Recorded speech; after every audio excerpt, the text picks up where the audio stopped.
अथ श्रीशिवसहस्रनामस्तोत्रम् ध्यानं शान्तं पद्मासनस्थं शशिधरमकुटं पञ्चवक्त्रं त्रिनेत्रं शूलं वज्रं च खड्गं परशुमभयदं दक्षभागे वहन्तं नागं पाशं च घण्टां प्रलयहुतवहं चाङ्कुशं वामभागे नानालङ्कारयुक्तं स्फटिकमणिनिभं पार्वतीशं नमामि। स्तोत्रम् ॐ स्थिरस्थाणः प्रवर्भेमः प्रवरो वरदो वरः सर्वात्मा सर्वविख्यातः सर्वकरो भवः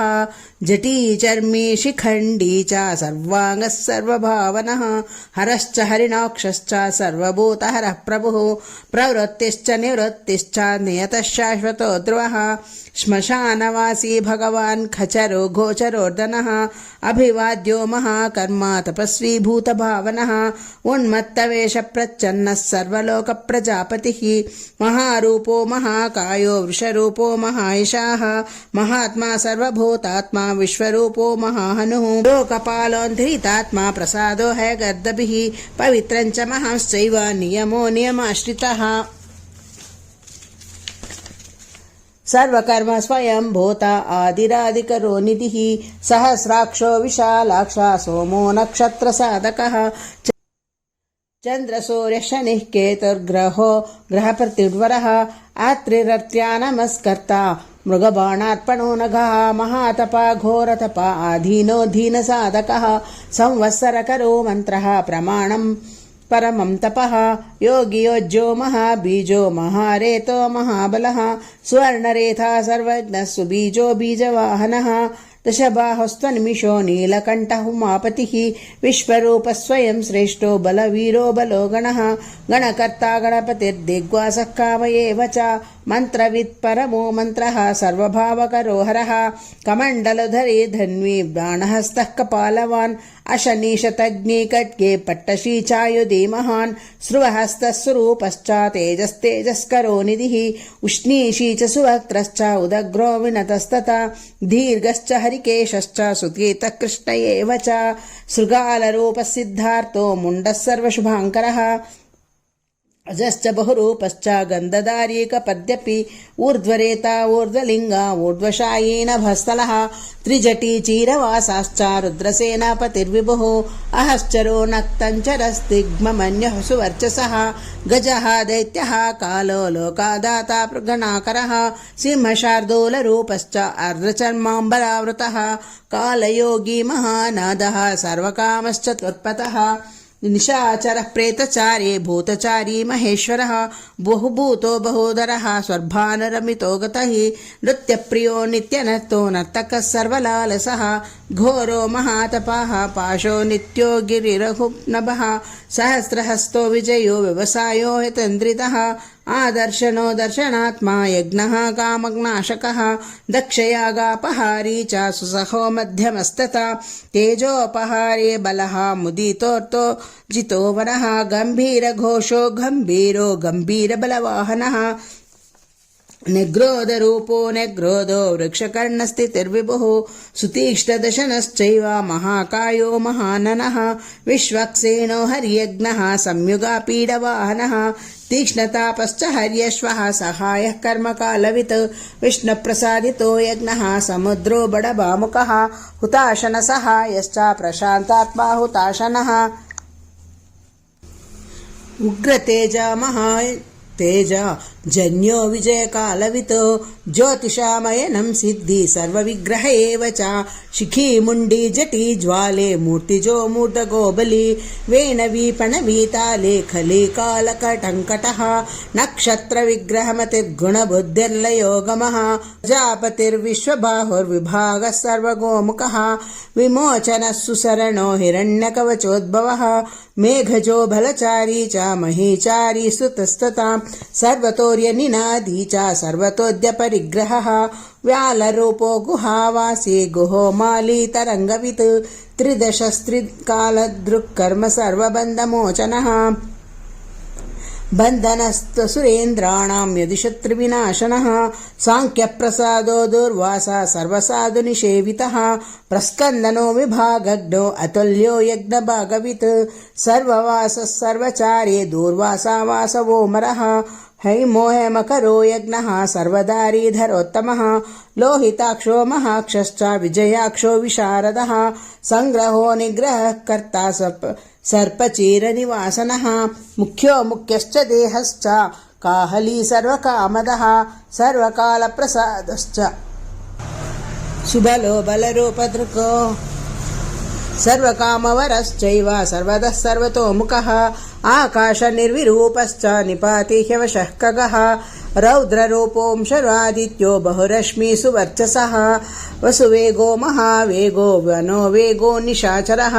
सर्ववासी श्रियावासी उपदेशकरोकरः मुनिरात्मा निरालोकः संभग्नश्च सहस्रदः पक्षी च पक्षरूपश्च अतिदीप्तोन्मिषाम्पतिः उन्मादो मदनः कामो यश्वतोऽर्थकरो यशः वामदेवश्च वामश्च प्राग्दक्षिणवामनः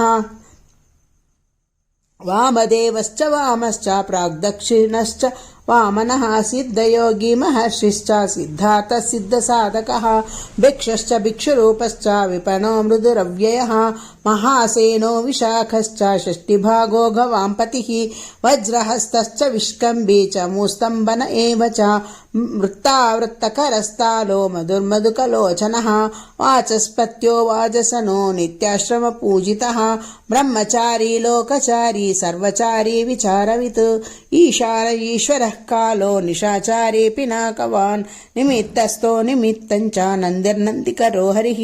नन्दीश्वरश्च नन्दी च नन्दनो नन्दिवर्धनः भगहारे निहन्ता च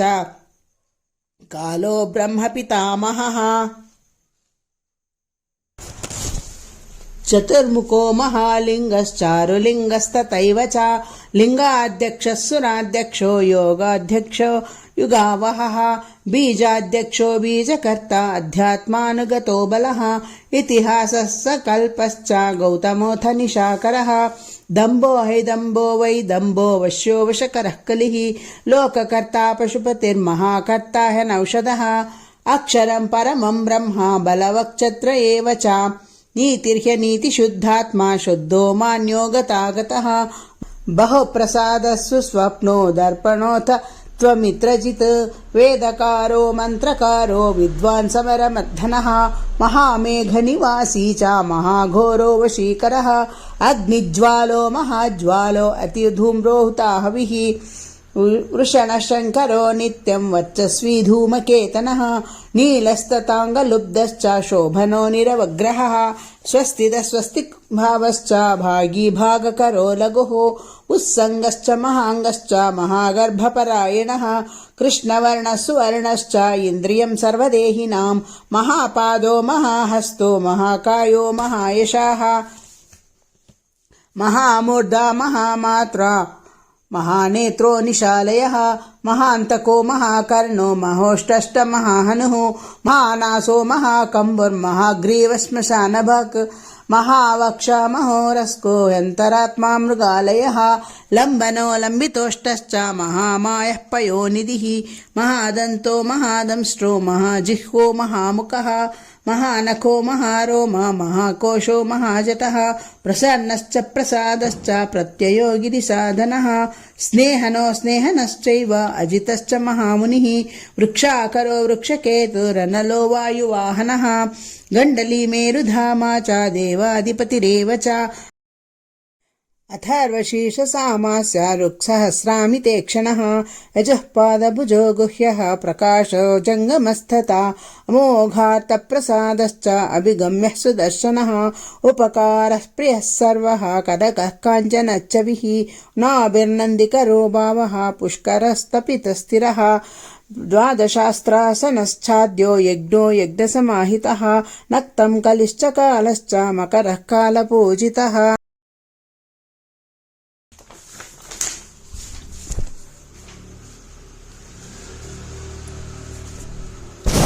सगणो गणकारश्च भूतवाहनसारथिः भस्माशयो भस्मगोप्ता भस्मभूतस्तरुर्गणः लोकपालस्तथा लोको महात्मा सर्वपूजितः शुक्लस्त्रीशुक्लसम्पन्नः शुचिर्भूतनिषेवितः आश्रमस्तक्रियावस्तो विश्वकर्ममतिर्वरः विशालशाकसाम्रोष्टो ह्यम्बुजालसुनिश्चलः कपिलः कपिशः शुक्लः आयुश्चैव परोपरः गन्धर्वो ह्यदितिस्ताक्ष्य सुविघ्नेयसुशारदः परश्वदायुधो देवः ह्यनुकारी स बान्धवः तुम्बवीणो महाक्रोधमुद्वरे त्वाजलेशयः उग्रो वंशकरो वंशो वंशनादो ह्यनिन्दितः सर्वाङ्गरूपो मायावी सुहृदो ह्यनिलोललः बन्धनो बन्धकर्ता च सुबन्धनविमोचनः स यज्ञारी स कामारेर्महादंष्ट्रो महायुधः बहुधा निन्दितः सर्वः शङ्करः शङ्करोदनः अमरेशो महादेवो विश्वदेवः सुरारिः अहिर्बुद्ध्यो निलाभश्च शेकितानो हरिस्तथा अजैकपचकापाले त्रिशङ्कुरजितः शिवः धन्वन्तरिर्धूमकेतुस्कन्दो वैश्रवणस्तथा धाता शक्रश्च विष्णुश्च मित्रस्त्वष्टा ध्रुवोदरः प्रभावः सर्वगो वायुरर्यमा सविता रविः उषङ्गुश्च विधाता च मान्धाता भूतभावनः विभुर्वर्णविभावी च सर्वकामगुणावहः पद्मनाभो महागर्भश्चन्द्रो वक्त्रो निलोनलः बलवांशोपशान्तश्च पुराणः पुण्यचञ्चुरी कुरुकर्ता कुरु वासे कुरु भूतो गणौषधः सर्वाशयो दर्भचारी सर्वेषां प्राणिनां पतिः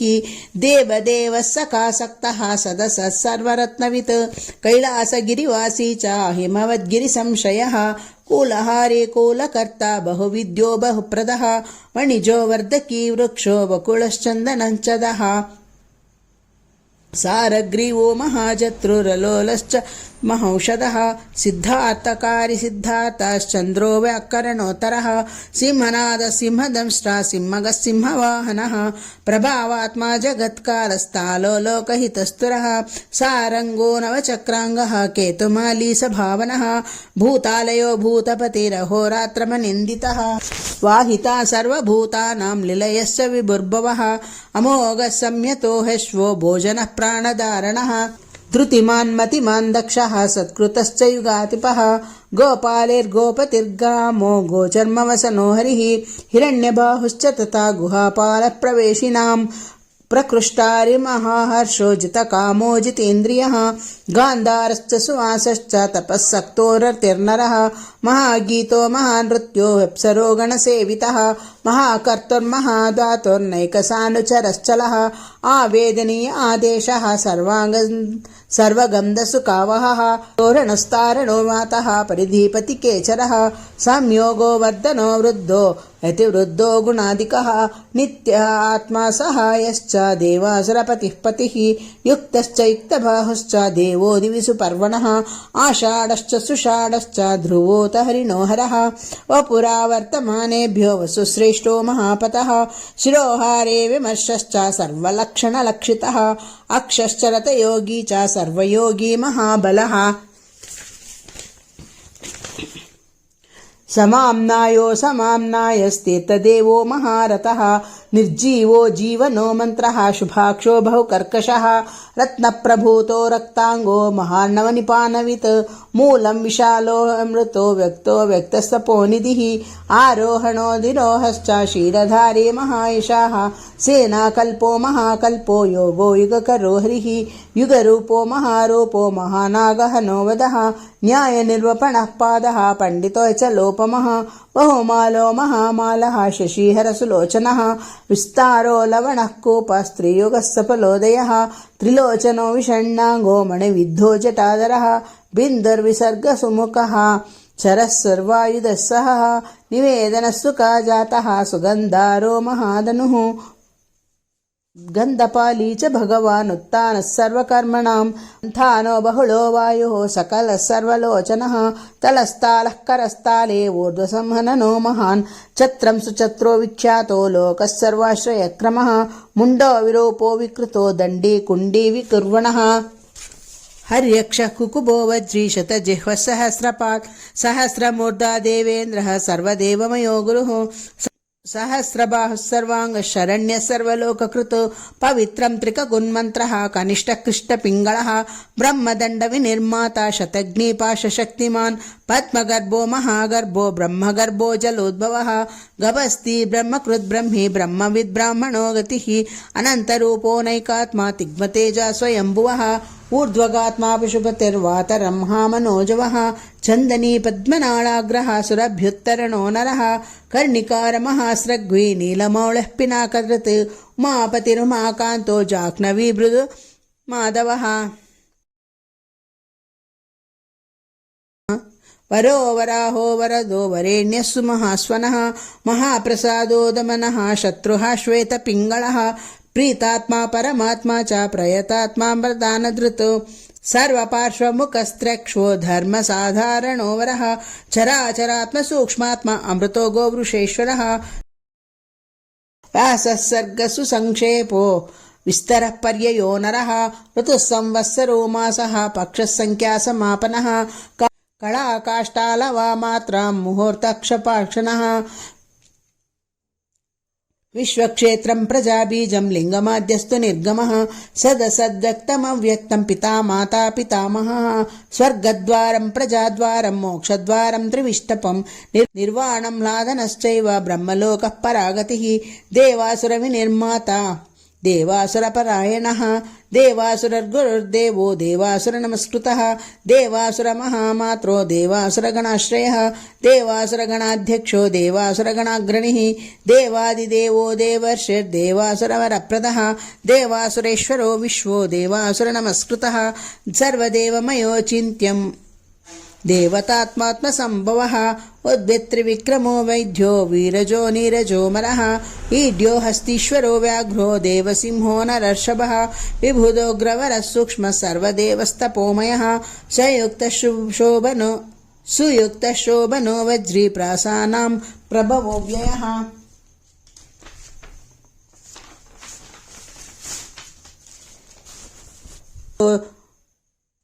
गुहः कान्तो निजस्सर्गः पवित्रं सर्वपावनः शृङ्गी शृङ्गप्रियो बभ्रो राजराजो निरामयः अभिरामः सुरागणो विरामः सर्वसाधनः ललाटाक्षो विश्वदेवो हरिणो ब्रह्मवर्चसः स्थावराणां पतिश्चैव नियमेन्द्रियवर्धनः सिद्धार्थसिद्धभूतार्थो चिन्त्यः सत्यव्रतः शुचिः व्रताधिपः परं ब्रह्म भक्तानां परमागतिः विमुक्तो मुक्ततेजाश्च श्रीमान् श्रीवर्धनो जगत् इति श्रीशिवसहस्रनामस्तोत्रं सम्पूर्णम्।